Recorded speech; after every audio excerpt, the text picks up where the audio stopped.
Oh, oh là. La lumière. La vache. Je devrais pas tourner de vidéo. Je devrais juste en profiter pour lire. La vache. C'est trop doux, ça.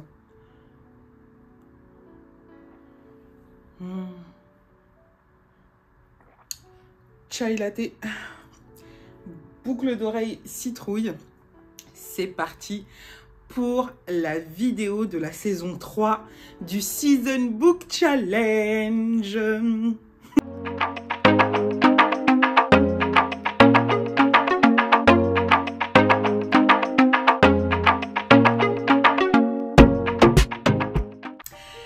Hey, salut tout le monde. Aujourd'hui, je vous retrouve dans une nouvelle vidéo où je vais vous présenter la saison 3 du Season Book Challenge qui s'appelle Automne Mystérieux. Je me suis mise aux couleurs et on en parle tout de suite. Alors, le Season Book Challenge, comme dans les deux vidéos précédentes, c'est un challenge que j'ai créé avec ma douce Priscilla. C'est un challenge littéraire, saisonnal, comme son nom l'indique. Et nous en sommes à la saison d'automne que nous avons décidé d'appeler Automne Mystérieux. Et si vous voulez toutes les bases du Season Book Challenge, je vous remets dans le petit i qui se trouve normalement juste ici la première vidéo où on vous explique tout sur notre challenge qui se déroule sur toute une année avec les saisons. Nous avons fait la saison du printemps qui s'appelait le printemps enchanté. Nous terminons là la saison de l'été qui était été glacé. D'ailleurs, restez là, je vous fais mon bilan pour l'été glacé après vous avoir expliqué automne mystérieux avec les catégories et les mots-clés.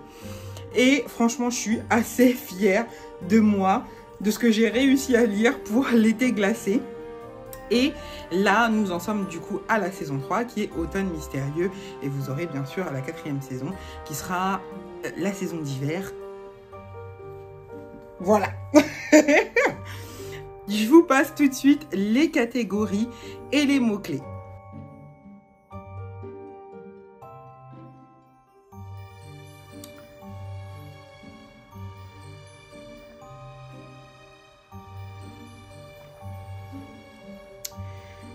J'ai mon petit chai latte et ça tombe bien parce que la première catégorie se nomme chai latte. Et dans cette catégorie, vous allez retrouver, si je regarde vers le bas, c'est parce que j'ai mes petites notes, vous allez retrouver les mots-clés rêve, magie, chocolat chaud, cozy time, forêt et champignons. C'était la catégorie chai latte.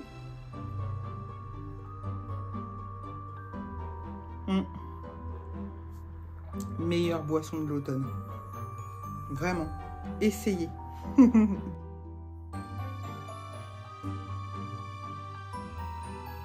La deuxième catégorie se nomme pumpkin.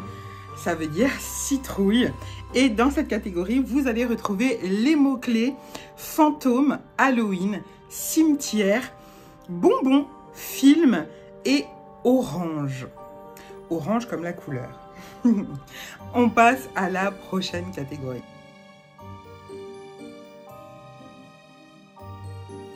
Bouh! La troisième catégorie s'appelle Fais-moi peur. Et dans cette catégorie, vous allez retrouver les mots-clés, pardon. Être surnaturel. Qu'est-ce qu'un être surnaturel? C'est pour nous, dans notre challenge, dans ce qu'on avait imaginé dans notre tête, ce sont les vampires, les loups-garous, les zombies, toutes ces choses-là qui nous font peur, qui sont... voilà. Je fais la distinction parce que vous allez voir pour une prochaine catégorie, ça avait besoin d'être distingué. Le prochain mot-clé de cette catégorie est Ouija. Il y a aussi terreur, phobie, freak show. On retrouve le freak show au début des années, ouais, je dirais du 20e siècle, oui, voilà, pas des années, du 20e siècle, où dans les freak shows, ce sont des cirques itinérants qui parcouraient les États-Unis, mais aussi l'Europe. On va retrouver des personnes comme la grosse dame, ou encore l'homme très fort, ou des personnes avec des pathologies physiques ou mentales. Voilà. Genre, si vous connaissez American Horror Story, Freak Show, vous savez de quoi on parle. Voilà pour la petite explication. Et le dernier mot, il s'agit de ombre. Voilà pour la troisième catégorie. On passe à la suivante.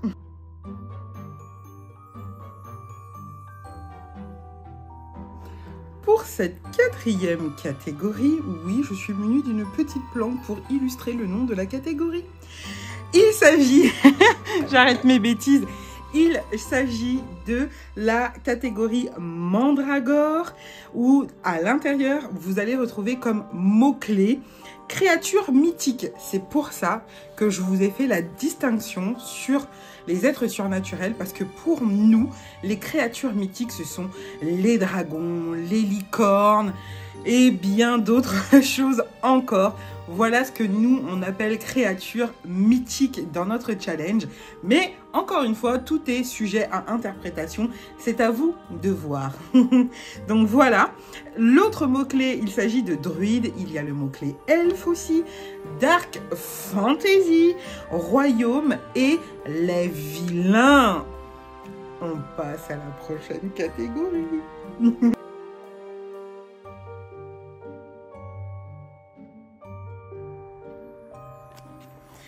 Pour la catégorie que je vais vous énoncer, j'ai sorti mon agenda.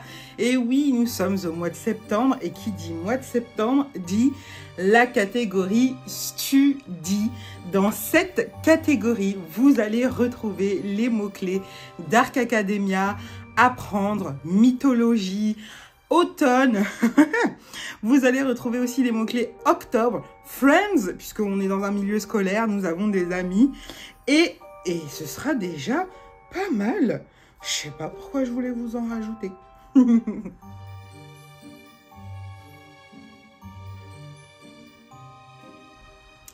Pour la prochaine catégorie, en bonne petite sorcière que je suis, j'ai sorti ma potion qui est avec moi depuis le début.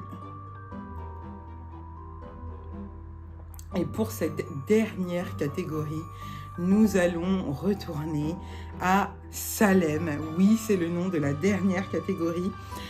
Dedans, vous allez retrouver les mots-clés sorcière, sabbat, tarot, mais aussi chat noir, moon et sororité. J'adore, j'adore.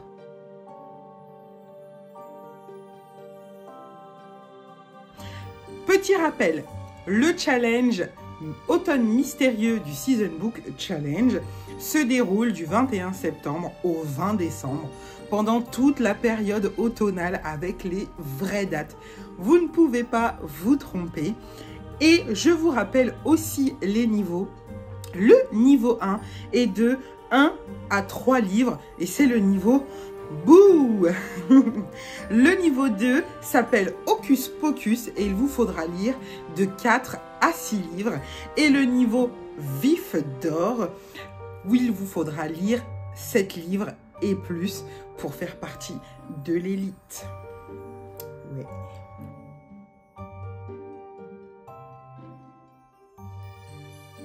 Hey, c'est la Brunelle du montage. Tout ça pour vous dire que je ne vous ai pas parlé de ma pile à lire car comme pour le challenge, Season Book Challenge saison 2 était glacé, je n'avais pas fait de pile à lire et vous allez le constater, ça m'a très bien réussi. Ce sera pareil pour Automne Mystérieux. Je n'aurai pas de pile à lire. Je voulais même faire une pioche à lire et au final, ça me saoule aussi. Je veux me laisser totalement porter et donc du coup, je lirai.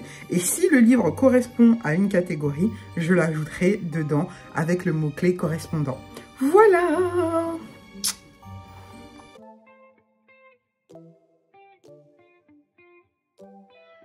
nous allons passer à la partie bilan. Le bilan de mon été glacé, c'est-à-dire la saison 2 du Season Book Challenge. Et je vais vous parler des lectures que j'ai effectuées pour ce challenge. J'ai lu d'autres lectures, d'autres livres pendant l'été, mais qui ne rentraient pas dans le challenge. C'était des lectures personnelles.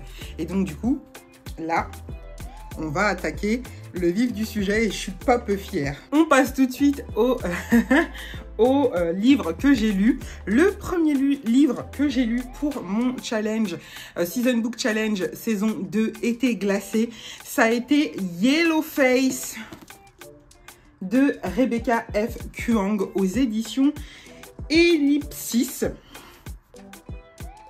Putain, ce livre. Mon Dieu, il fait déjà dire des grands mots. Waouh!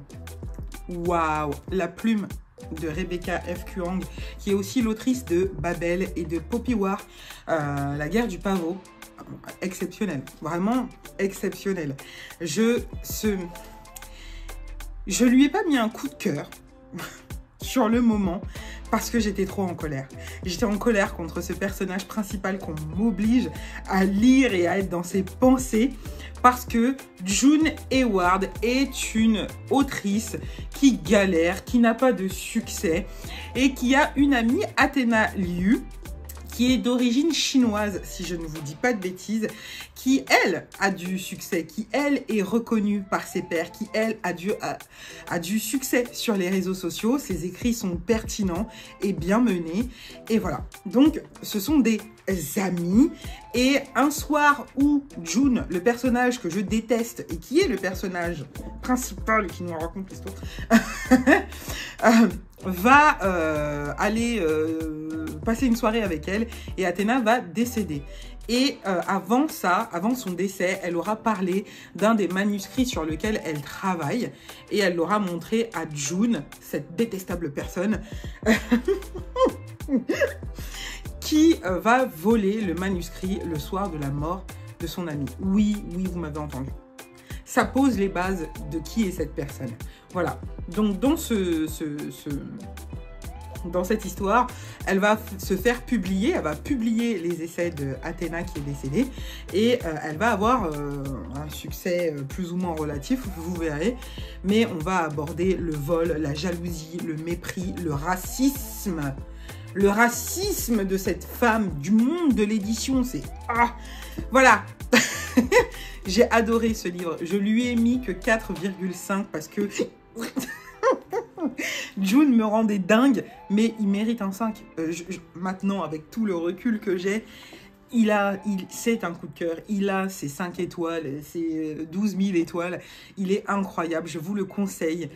Âme sensible, s'abstenir, parce que vraiment, waouh. Mais voilà ma première lecture, qui était une lecture commune avec Christelle. Voilà. Le second livre dont je vais vous parler, je vous ai même pas dit, il est dans la catégorie Belladone et le mot-clé que j'ai utilisé pour Yellowface, c'était One Shot. Donc du coup, le second livre est un graphique, il s'agit du deuxième tome de Lightfall, voilà, de Tim Probert aux éditions Gallimard bande dessinée. Et bah, comme le premier tome, ce fut un moment vraiment bonbon, vraiment doudou, vraiment trop cool pendant cet été. J'adore les aventures de Béa et de son ami Galdurien qui s'appelle Cad. Elle va... alors c'est un deuxième tome, je peux pas trop vous spoiler, mais je vous en ai longuement parlé dans mon bilan et même dans la vidéo pour le Season Book Challenge sur le printemps. Donc n'hésitez pas à aller voir, mais franchement c'était top, j'ai adoré. On va aborder pas mal de sujets comme l'angoisse, l'anxiété, les choses comme ça. Et franchement, il est top. C'est une BD jeunesse. Donc foncez avec vos enfants. Franchement, c'est top. Et juste, c'est magnifique. C'est super beau. Voilà. Et celui-ci, je l'ai classé dans la catégorie funny. Et le mot-clé pour celui-ci, c'était BD. On va passer à ma troisième lecture, qui était La forêt au clair de lune de Michiko Aoyama aux éditions Nami. Ce fut une lecture commune avec Priscilla. Comme dans un lundi parfum matcha, on est sur plusieurs histoires de vie. Ici, on est quand même dans une ambiance un petit peu plus sombre, un petit peu plus lourde, tout en restant très léger, très digeste, très feel good. Mais voilà, on va suivre plusieurs histoires qui sont toutes organisées, si je puis m'exprimer ainsi, c'est pas vraiment le terme, mais qui s'articulent toutes autour d'un podcast. Et franchement, c'était vraiment une très bonne lecture commune avec Priscilla. J'ai adoré. Vraiment, c'était vraiment super sympa. Je l'ai mis, moi, dans la catégorie astre avec le mot-clé lune. Mes 4e et 5e lectures, je les mets ensemble, vous allez comprendre pourquoi. Il s'agit de ce manga qui s'appelle Et plus si affinité, parce que du coup ça me permettait de clôturer une saga, une duologie en 2 tomes. Et franchement, alors, on est sur Et plus si affinité de Akari Hata, j'espère que je prononce bien, aux éditions Akata. C'est un service presse que la maison d'édition m'a envoyé. Je la remercie chaleureusement. J'ai passé un extrêmement bon moment et j'ai beaucoup rigolé. Pendant ces 2 tomes, j'ai énormément rigolé. On est sur 2 personnages qui sont en couple et qui sont chacun obsédés par faire l'amour. Ils sont vraiment obsédés. Ils regardent et lisent des magazines qui parlent du sujet, n'est-ce pas? Mais eux ne font rien. Et moi, j'ai trouvé ça à mourir de rire et trop mignon. Voilà, j'ai beaucoup rigolé pendant la lecture de ce manga. Donc, voilà. Franchement, vous pouvez y aller. C'est vraiment super sympa. Il n'y a pas de scène horriblement hot ou quoi. Mais franchement, c'est vraiment sympa. Donc, du coup, voilà. J'ai classé les 2 ensemble, du coup, dans la catégorie funny. Et le mot-clé, c'était évidemment manga. Voilà pour ces 2 petits livres. On passe à mon autre lecture marquante de cet été. Il s'agit de Betty de Tiffany McDaniel aux éditions Totem.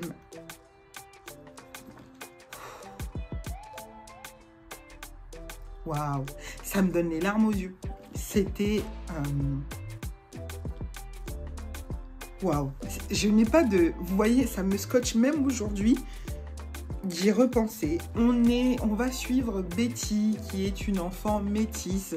Sa mère est une femme blanche et son papa est issu, si je ne dis pas de bêtises, de la tribu Cherokee.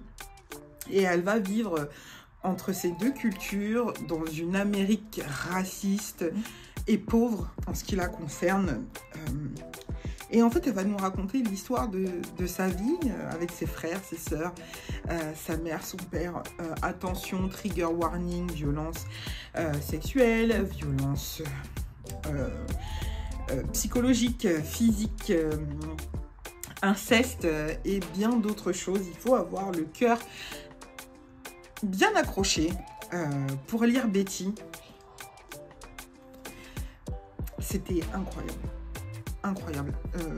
Je ne suis pas une experte en littérature. Je vais avoir du mal à vous dire quel est le type d'écriture de Tiffany McDaniel. C'est criant de sincérité, d'amour. Elle ne mâche pas ses mots, mais j'ai pas trouvé que c'était vulgaire ou je n'ai pas été choquée par les mots utilisés. Ouais, faut le lire les gens. Faut donner de la force à cette autrice extraordinaire qui m'a écrit sur Instagram en français, s'il vous plaît. J'en pouvais plus. Donc, il faut le lire. Il faut le lire. Il est incroyable. Je l'aime. Je vous jure que j'aime ce livre. J'aime même l'objet livre. Je suis complètement in love. Donc du coup voilà pour Betty, je parle beaucoup trop, je l'ai classé dans la catégorie Family Vibes, le mot-clé utilisé était le mot famille et ça le résume bien. Voilà. Le prochain livre dont je vais vous parler, c'est un roman graphique que je n'ai plus. Je ne peux plus vous le montrer en physique parce que j'en ai fait don sur la plateforme Div parce que je ne souhaitais pas le garder dans ma bibliothèque. Il s'agit de Jamais coulé. Je vous remets une photo ici de Marie de Brouwer, si je ne dis pas de bêtises. J'espère que je prononce bien son nom. Il s'agit de l'histoire de l'autrice face à la grossophobie dont elle était entourée, que ce soit avec ses amis, la société, sa propre famille, et elle va nous raconter un petit peu son parcours et comment elle a réussi plus ou moins à accepter son corps.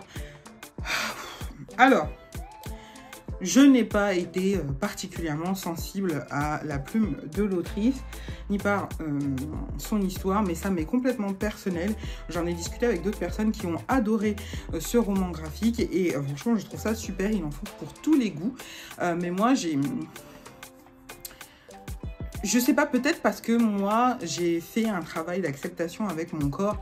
Je ne vous dis pas que je me trouve absolument géniale, que je me trouve tout le temps magnifique et tout, mais de manière globale, on est OK ensemble, on fait un travail d'équipe et j'ai trouvé que son récit était assez entendu, assez déjà vu. Voilà. Ça, c'est mon avis personnel. Évidemment, il n'engage que moi. Et donc, du coup, c'est pour ça que ce livre est parti et qu'il n'est plus dans ma bibliothèque. Du coup, voilà, tout simplement. Je l'ai mis dans la catégorie cocktail fruité et les mots-clés, j'ai trichoté un petit peu. J'ai mis vacances parce qu'à un moment, le personnage part en vacances et c'est un point charnière de sa vie. Donc, du coup, voilà. Mais je l'avoue, j'ai un petit peu trichoté pour celui-ci.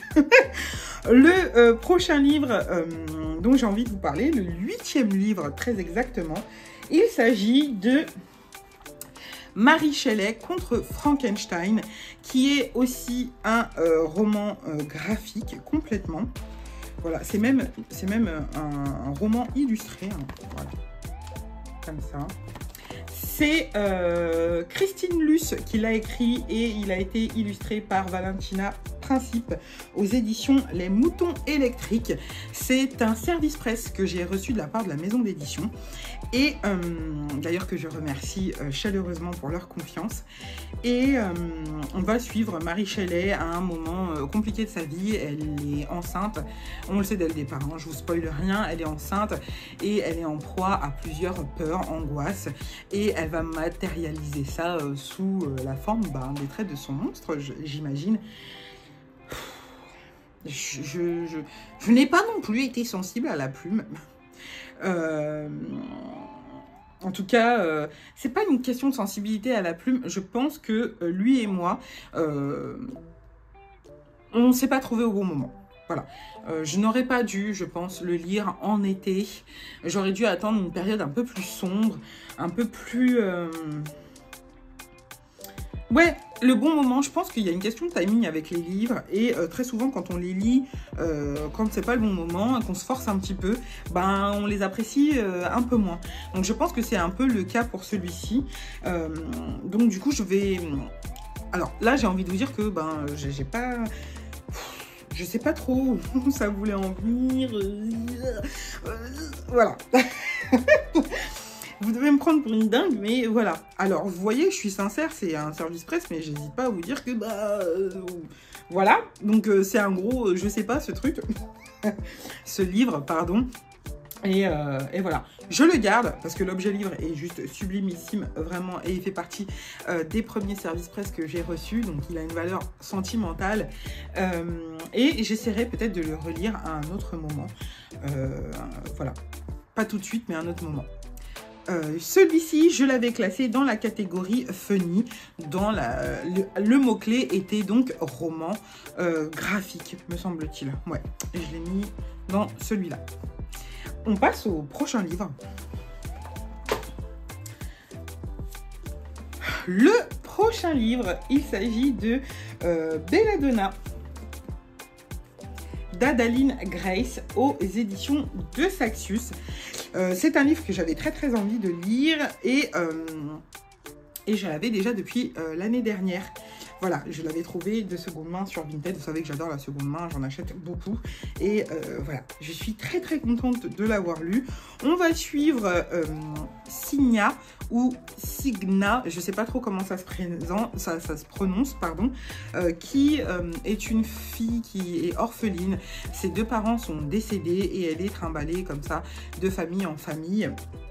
Et elle va avoir un rapport particulier avec la mort et elle va atterrir dans une famille et elle va devoir un peu mener l'enquête et être en étroite relation avec la mort. Et franchement, j'ai trouvé ça pas mal. C'était vraiment sympa. J'ai vraiment beaucoup aimé ma lecture, j'ai trouvé ça fun et j'ai bien aimé sa relation avec la mort. Je sais que d'autres ont trouvé ça assez incohérent, mais moi, quand il s'agit de fantasy, j'ai l'esprit beaucoup plus large et beaucoup plus... Voilà, c'est pas obligé d'être pour moi, puisqu'elle a une relation avec la mort, pour moi c'est pas complètement what the fuck, puisqu'on est sur de l'imaginaire, de la fiction, donc ça peut passer. Mais je comprends que d'autres aient trouvé ça trop tiré par les cheveux, mais moi j'ai bien aimé. Donc du coup, assez aimé pour acheter le second tome qui est Foxglove. Donc du coup, voilà pour Belladonna d'Adaline Grace. Et je l'ai mis dans la catégorie Belladone, évidemment. Et le mot-clé que j'ai utilisé pour celui-ci est poison, parce qu'il y a elle s'appelle pas Belladonna pour rien. Voilà. Le prochain livre que je vais vous présenter, il s'agit de Wayward Pines de Blake Crouch, épisode 1, Révélation, aux éditions Totem. Et franchement, c'était trop sympa. J'ai beaucoup aimé ma lecture. Au début, alors les premiers chapitres, je me suis dit, qu'est-ce que c'est que cette chose? Et après, on est pris dans l'intrigue.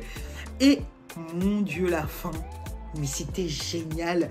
Mais c'était génial. J'ai hâte de lire le tome 2 vite. Faut que je me l'achète très très vite. Franchement, c'était génial. On va suivre l'enquêteur qui s'appelle Ethan Burke, qui va atterrir dans une petite ville, qui va se réveiller dans la ville de Wayward Pines. Et il va enquêter pour savoir qu'est-ce qu'il fout là en fait. Quelle est cette ville perdue dans les montagnes de je sais plus quel état. Bref, c'était génial. C'était trop bien. Donc on est plutôt sur du thriller. Voilà. Mais le genre va changer. D'ailleurs, vous allez le voir après pour ma catégorie. Donc celui-ci, je l'ai mis dans la catégorie Astre. Et le mot-clé est SF. Et je vous ai dit que c'était un thriller. Retenez bien. Le prochain livre dont je vais vous parler, il s'agit du premier tome. Ici, j'ai l'intégrale de Steam Sailor, mais je n'ai pas tout lu. J'ai lu le premier tome qui est l'Héliotrope, si je ne dis pas de bêtises, aux éditions Gulfstream et écrit par Ellie S. Green, pardon. Et j'ai trop aimé ma lecture. Vraiment, on est sur un genre de lecture steampunk. C'est de la jeunesse. Voilà, on va suivre une jeune femme qui a des pouvoirs magiques, qui va se retrouver embrigadée sur un bateau de pirates. Mais ce bateau ne vogue pas sur les flots, mais dans les airs. Et c'est vraiment trop bien. C'est hyper addictif. Une fois qu'on est pris dans les tout premiers chapitres, on a envie d'y rester tout le temps. C'était génial. J'ai adoré cette histoire. Et comme j'ai l'intégrale, j'ai bien l'intention de continuer ma lecture à un prochain moment. Mais c'est trop cool. Si vous cherchez un steampunk accessible, facile à lire, que vous pouvez donner à vos enfants, ados, allez-y, foncez pour celui-là, il est génial. Je l'ai mis dans la catégorie Poséidon et avec le mot-clé bateau, évidemment. Le prochain livre dont je vais vous parler, il s'agit cette fois-ci de La femme de ménage de Frida McFadden aux éditions J'ai lu, puisque je l'ai en poche. Et dans cette histoire, nous allons suivre Millie qui atterrit dans une famille assez bourgeoise où elle va devoir faire la femme de ménage. Mais cette famille cache un lourd secret et c'est une dinguerie. Et j'ai adoré, je l'ai lu en 24 heures. Je l'ai lu en 24 heures, tellement j'ai pas pu lâcher. Moi, alors, Je sais que d'autres ont trouvé ça très facile, très convenu et ont vu les plus grosses choses arriver et pour elles c'était hyper facile. Moi j'ai tendance à être une lectrice qui me laisse porter par ma lecture. Alors évidemment mon cerveau fonctionne comme tout le monde, donc du coup il y a des choses qui étaient entendues et qu'on voit arriver très très rapidement. Et comme moi je me laisse porter, je cherche pas à réfléchir pendant 3 heures à quoi de quoi, et ben il y a des choses qui m'ont surprise. Donc franchement j'ai bien aimé. Je vais laisser sa chance au tome 2 parce que franchement c'était cool et c'est le genre de lecture qu'on lit l'été sans se prendre la tête et qui sont faciles. Donc celui-ci, La femme de ménage, je l'ai mis dans la catégorie Family Vibes. Le mot-clé c'était secret pour la femme de ménage. Le prochain livre dont je vais vous parler, je ne l'ai pas terminé. C'est en fait ma dernière lecture pour le challenge été glacé qui se termine, je vous le rappelle, le 20 septembre. Nous sommes aujourd'hui le lundi 9, donc j'ai largement le temps. Et il s'agit de La mort de Tante Dimity, une enquête d'outre-tombe de Nancy Atherton, je crois que ça se dit comme ça, aux éditions Verso. Et comme je vous l'ai dit, je ne l'ai pas terminé. La lecture est en cours, j'en suis très exactement à la page 80. Et nous allons suivre Laurie Shepherd. Je ne sais pas comment ça se prononce, je suis désolée. Ou Shepherd, je ne sais pas. Qui a été bercée par les histoires de sa tante Dimity quand elle était petite. Et sa tante, une fois décédée, va lui laisser un héritage. Donc on est sur une cozy fantasy. Et ma foi, j'aime beaucoup ces 80 pages. J'ai hâte de savoir ce qui se passe après, parce que là, on commence à rentrer un petit peu dans le vif du sujet, n'est-ce pas? Donc, j'ai hâte de voir où ça va mener. Et vraiment, pour l'instant, j'aime vraiment beaucoup. Je ne peux pas vous en dire plus, parce que je peux pas... Je ne suis pas dedans. Il reste pas mal de pages. Donc, celui-ci, je l'ai mis dans la catégorie Belladonna à Cozy Mystery, évidemment. Évidemment. Voilà. Le prochain livre dont je vais vous parler, il s'agit de The Love Hypothesis de Ali Hazelwood aux éditions Hauteville. On est sur une romance contemporaine et franchement, ça s'est lu tout seul. Franchement, c'était trop bien. J'adore la romance, c'est mon genre littéraire préféré. C'est mes chaussons, comme je les appelle, les livres de romance, parce que ça ne me demande pas d'effort. Ça coule de source, c'est naturel. Voilà, j'ai adoré, c'était vraiment super sympa. Il y a quelques trigger warnings, donc attention à vous, notamment des propos violents, du harcèlement S, vraiment.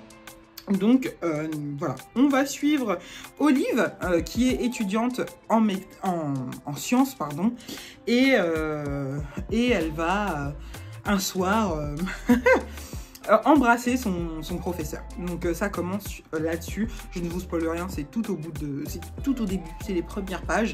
Et on va voir comment elle va se débatouiller dans cette histoire. Vous vous en doutez, c'est une romance. Voilà. C'était vraiment trop sympa.